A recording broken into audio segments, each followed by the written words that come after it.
Hello friends, എല്ലാവർക്കും നമസ്കാരം. ഞാനിപ്പോൾ നിൽക്കുന്നത് പാവർട്ടി വിശുദ്ധ ഔസേപ്പിതാവിന്റെ നേർച്ചയൂട്ട് നടക്കുന്ന ഊട്ടുശാലയിലാണ്. വലിയ നോമ്പിലെ എല്ലാ ബുധനാഴ്ചകളിലും ഇവിടെ ഊട്ടുണ്ടായിരിക്കുന്നതായിരിക്കും. അതിന്റെ പ്രശസ്ത ഭാഗങ്ങളാണ് ഞാനിവിടെ കാണിക്കുന്നത്. 30 രൂപ നിരക്കിൽ ഊട്ടുശാലയിൽ നിന്നും ഊണ് പാഴ്സലായി ലഭിക്കുന്നതാണ്.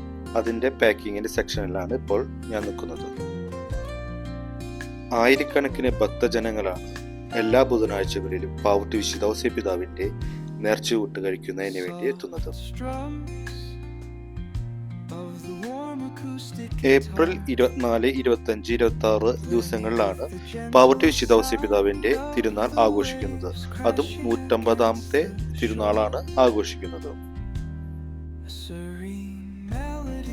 പള്ളിഹാളിൽ 4 or 5 കൗണ്ടറുകൾ ആണ് ഭക്ഷണം വിളമ്പുന്നതിനായിട്ട് ഒരുക്കിയിരിക്കുന്നത്. ഈ ഭക്ഷണം വിളമ്പി കൊടുക്കുന്നത് ഓരോ കുടുംബ യൂണിറ്റുകളിലെയും മെമ്പർമാരാണ്.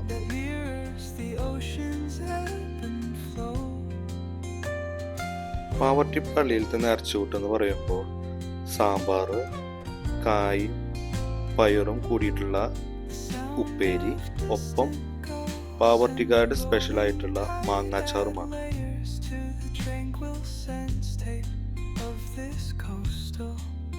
നോമ്പ് കാലത്തെ അവസാനത്തെ ബുധനാഴ്ചയിലെ നേർച്ചയൂട്ടാണ് ഞാനിപ്പോൾ കാണിക്കുന്നത്.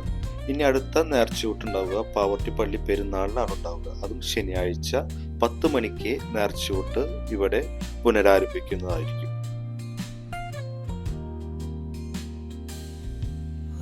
എല്ലാ ഭക്തജനങ്ങളെയും ഈ വരുന്ന വിശുദ്ധ ഔസേപ്പിതാവിന്റെ തിരുനാളിലേക്ക് ക്ഷണിച്ചുകൊണ്ട് ഞാൻ എൻ്റെ വീഡിയോ നിർത്തുന്നു. എല്ലാവർക്കും നന്ദി, നമസ്കാരം.